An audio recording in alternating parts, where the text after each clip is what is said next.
Muy buenas noches, bienvenidos a 361 grados, la conversación con Luis Membreño. Esta noche vamos a estar conversando con tres buenos amigos sobre un tema que es fundamental para el país y es la elección de los magistrados a la Corte Suprema de Justicia. Pero vamos a comenzar con un reportaje para que podamos enmarcar el tema que vamos a estar discutiendo esta noche. En el banquillo de los acusados estuvo sentada y cuestionada por mucho tiempo. Siendo pilar de la democracia, fue tema en la agenda de la negociación por la paz. Allí se acordó instituir constitucionalmente un nuevo mecanismo de elección de los magistrados del máximo tribunal de justicia en el país. Hoy es la Asamblea Legislativa la que los elige para un periodo de 9 años, puede reelegirlos y cada 3 años debe renovar una tercera parte de ellos. El 30 de junio, 5 magistrados concluyen su periodo, 1 de la Sala de lo Constitucional, 1 de la Sala de lo Civil, 2 de la Sala de lo Contencioso Administrativo y 1 de la Sala de lo Penal. La elección está ocupando la agenda de las organizaciones de la sociedad civil que le demandan a la Asamblea una selección de magistrados de forma transparente y basada en la meritocracia. Es un sueño para los salvadoreños y un derecho tener exactamente una Corte Suprema y salas elegidas por meritocracia, más nada. Y por eso es importante que sea un órgano independiente. Acordémonos que nuestro sistema democrático se basa en el principio de división de poderes y esto pasa por tener una Corte Suprema de Justicia independiente. Y hay muchas cosas que se pueden hacer y que se deben de hacer, que uno es resolver el conflicto interno que tiene la Corte. Creo que esa es una cuestión importante porque de ahí pueden derivar algunas fallas para ejercer control sobre, por ejemplo, los jueces. Hay jueces muy buenos, la mayoría de jueces son muy buenos, pero hay jueces que creo que merecen también que se haga algún tipo de depuración. La actual legislatura tuvo su oportunidad de elegir 5 magistrados. Lo hizo en medio de señalamientos por el proceso realizado. La elección pasada, la elección se hizo en Casa Presidencial. Yo creo que no es el lugar. Por ello, y aunque no existe prohibición legal para que los actuales diputados escojan a los magistrados, hay voces que piden que la responsabilidad sea tomada por los legisladores que asumirán el 1 de mayo. Y eso significa que debemos de saber escoger magistrados con idoneidad, capacidad, carácter, independencia. Y ese es el reto que tenemos los salvadoreños en estos momentos, o sea, dentro de los procesos que se están llevando a cabo. Creo que algo muy importante es que también respetemos que a quien le corresponde elegir a magistrados es a la próxima Asamblea Legislativa. Indistintamente si lo elige esta Asamblea o lo elige la otra Asamblea, lo que partirá de que si son las mejores personas las que deben de quedar como magistrados de la Corte Suprema de Justicia es el listado que resulte de la elección de la Asociación de Abogados y el listado que resulte de la selección del CNJ. La última elección y el tristemente célebre decreto legislativo 743 no solo provocaron un mal sabor de boca, sino colocó a la justicia salvadoreña en el ojo de todo el mundo. Eso es absolutamente preocupante, porque entonces es condicionar el funcionamiento de un organismo del Estado. Por ello, cada día se robustece la exigencia a los diputados para que decidan basados en la norma, para que expliquen sus criterios de selección y para que la Corte desempeñe su propio rol en el balance de poderes. Tiene que ser un poder judicial con la capacidad y la voluntad de hacer un control honesto, correcto y adecuado en caso de que un presidente o una asamblea o otra instancia del Estado excede sus facultades bajo la Constitución.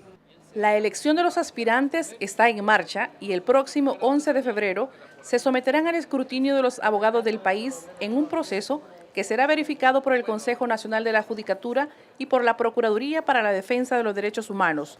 30 nombres serán enviados al órgano legislativo, 5 los escogidos. Ahí queda planteado el tema, así que tenemos a 3 aspirantes a ser magistrados de la Corte Suprema de Justicia: Celina Escolán, a Ricardo Menaguerra y a Carmen Elena Molina. Muchas gracias a los 3 por estar con nosotros. Y tal vez comenzamos contigo, Celina. ¿Por qué aspirar a ser magistrado? ¿Qué te mueve para llegar para primero concursar, porque no es algo fácil, ¿verdad? Tal vez nos contás un poco de cómo es ese proceso, pero ¿qué te mueve realmente a llegar a la Corte? Bueno, dentro del proceso quizás referirme que yo estoy representando al Centro de Estudios Jurídicos y hubo una selección interna de los agremiados. Se abrió el proceso dentro de la asociación. Los abogados que estamos agremiados mandamos nuestra hoja de vida, aproximadamente 8 personas, y de ahí hubo una selección, se formó una mesa de notables y salimos elegidos el doctor Guillermo Parada y su servidora. En este proceso, digamos que incluye para mí un componente especial que es el desempeño. ¿Qué me tiene aquí? Yo he sido funcionaria pública durante mucho tiempo, servidora en instituciones del Estado, y como tal he demostrado ya cumplir con la aplicación de la ley a los administrados y en ese cumplimiento aplicar criterios objetivos, independencia, y los resultados se vieron en mi gestión. De alguna u otra forma tuve que confrontar los resultados de las resoluciones que se emitieron en la Superintendencia de Competencia en la alzada que los administrados hicieron a la Sala de lo Contencioso Administrativo y a la Sala de lo Constitucional. Entonces creo que el desempeño como profesional me acredita para estar en esto. También tengo solvencia como abogado y como funcionaria en la administración de fondos públicos, que son dos componentes importantes en la participación en un proceso de selección y de elección por parte de la Asamblea. Ricardo, es un proceso que tiene varias etapas, ¿verdad? Para poder llegar a ser primero propuesto a la Asamblea Legislativa y después ya ser elegido, ¿verdad? Próximamente, la próxima semana vamos a tener la elección o la votación, ¿verdad? Pero un poco, ¿qué te mueve? Y si nos puedes complementar cómo se da este proceso. Cómo no, quizás comentarte qué es lo que me motiva. Fíjate que yo tengo alrededor de 15 años de estar en el gremialismo. Sin embargo, había tenido un rol eminentemente crítico, ¿verdad? Formando parte de algunas asociaciones, y en este proceso conozco a unos jóvenes gremialistas que forman parte de la Asociación de Abogados Empleados del órgano judicial. Pues bien, ellos en varias conversaciones me hacen un reto de que había llegado el momento de que dejara la parte solo crítica, la parte de comentar, y que tratara también de involucrarme en tomar algunas acciones para mejorar la justicia en El Salvador. Bueno, eso me lleva a reflexionar también que efectivamente muchas de las instituciones jurídicas, políticas de nuestro país adolecen de muchos problemas, y yo diría que algunas están heridas de muerte y es necesaria remozarlas y darles algunos aspectos de creatividad novedosa. Por ejemplo, te quiero comentar que considero que la justicia administrativa en El Salvador es necesario reformarla. Otros aspectos, la regulación de la abogacía y el notariado en El Salvador, hay que replantearse también que esas instituciones fueron creadas para otra realidad social. Cuando habían alrededor de 500 abogados en El Salvador, ahora hay 25,000. Por tanto, se requiere reformas y darle una revisión integral a ese problema. Y es ahí donde diríamos que por la experiencia en derecho administrativo que tu servidor se ha desarrollado, pues creo que puede aportar un poquito a la construcción del Estado de Derecho en nuestro país. Elena, tú has estado en la parte de impartir justicia directamente, digámosle así, ¿verdad?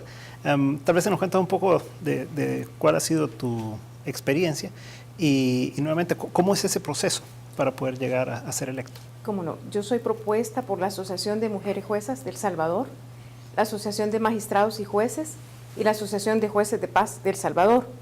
Entonces, viene la selección interna, ¿verdad? Y luego de esa escogitación, entonces se propone a la federación, ¿verdad?, quiénes van a ser los candidatos. La motivación más grande que yo he tenido es por el área en el que yo me desempeño, la judicatura de familia. Yo tengo en el órgano judicial más de 20 años. He sido colaboradora de la Sala de lo Constitucional, me he desempeñado en judicaturas de paz y también he sido jueza de primera instancia en familia en diferentes departamentos. Y me motiva poner en la mesa a los invisibles, a los invisibles, que son niñas y niñas de El Salvador, las personas discapacitadas, los adultos mayores y sobre todo la carencia de recursos que tenemos. Tenemos, por ejemplo, un juez de familia para departamentos completos. Y así vemos, por ejemplo, un juez de familia para Huachapán, un juez de familia en Chalatenango, un juez de familia en Usulután, un juez de familia para Morazán, para La Unión, etc.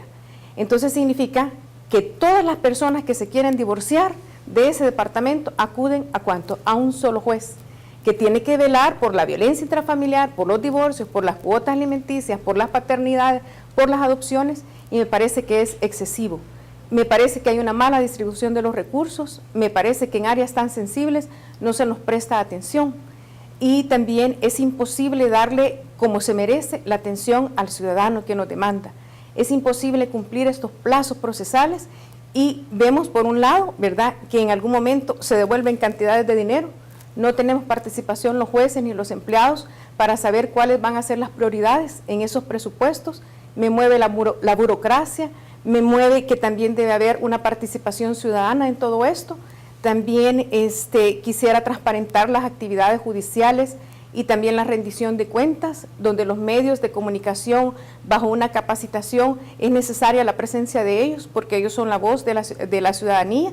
Y entonces yo le apuesto también a la transparencia, a esa rendición de cuentas, a una dignificación en cuanto a los procesos de depuración, que se den con el debido proceso, pero que se den, es importante, porque si bien habrán jueces que no están haciendo bien lo que les corresponde, habrán muchos que sí lo están haciendo y a veces acuden a investigación simplemente para impedirles un ascenso.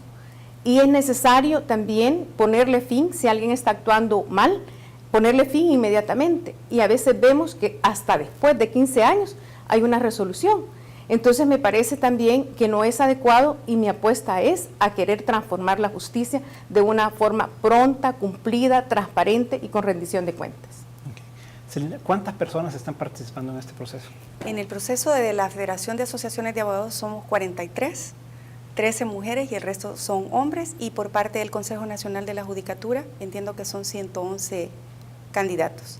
O sea que son alrededor de 150 y tantos candidatos en total los que irían a la elección el 11 el sábado 11 de febrero. Ok.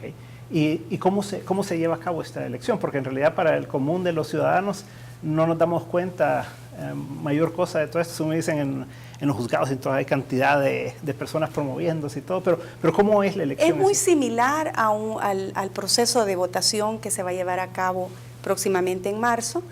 El FEDAES tiene juntas receptoras de votos, hay comisiones centrales y comisiones departamentales. Con la reforma que esta semana ya entró en vigencia a la ley del Consejo Nacional de la Judicatura, que se le da un papel al Consejo Nacional de la Judicatura dentro de este proceso para que el escrutinio final lo realice el Consejo.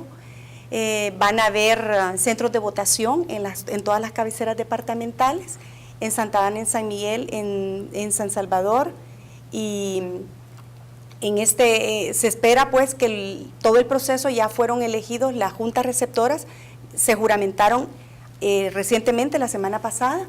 En esta participan estudiantes y abogados conformando estas juntas. Los abogados tienen que presentar su carnet de abogado, que es el registro que lleva la Corte Suprema cuando se autorizan como abogados. Con este carnet es lo que se va a presentar para poder emitir el voto. Aproximadamente se considera que podrían estar asistiendo más de 22,000 abogados, que es el registro que existe en la actualidad. Y el llamado, pues creo que este programa nos debe de servir a todos para hacer un llamado a la conciencia. Es un proceso muy importante, como decías tú. La trascendencia es que los cargos que vamos a desempeñar o que van a desempeñar los magistrados es por 9 años. Se está poniendo en juego una de las principales instituciones del Estado para garantizar un verdadero Estado de Derecho, y es por ello que el estudiante también debe de constituirse como un vigilante. El abogado debe de emitir su voto y de también constituirse como observador. Quisiera referirme que el proceso, este es un proceso de preselección. En el proceso de 43 candidatos se va a reducir, como explicabas tú al principio, a 15 candidatos. Estos se van a sumar juntamente con los 15 candidatos del Consejo Nacional de la Judicatura. El Consejo Nacional de la Judicatura también está dentro de la etapa de preselección, pero es un proceso distinto. Los criterios son impuestos, digamos, por el Consejo Nacional de la Judicatura para ir depurando este patrón, el padrón de 111 abogados y reducirlo a 15. Luego ya viene el proceso de selección que involucra a la Asamblea Legislativa y también dejemos ahí pendientes a los televidentes de qué pasa ya cuando llega a la Asamblea Legislativa las 30 personas. No nos cambie, en un momento estamos de nuevo con 361 grados.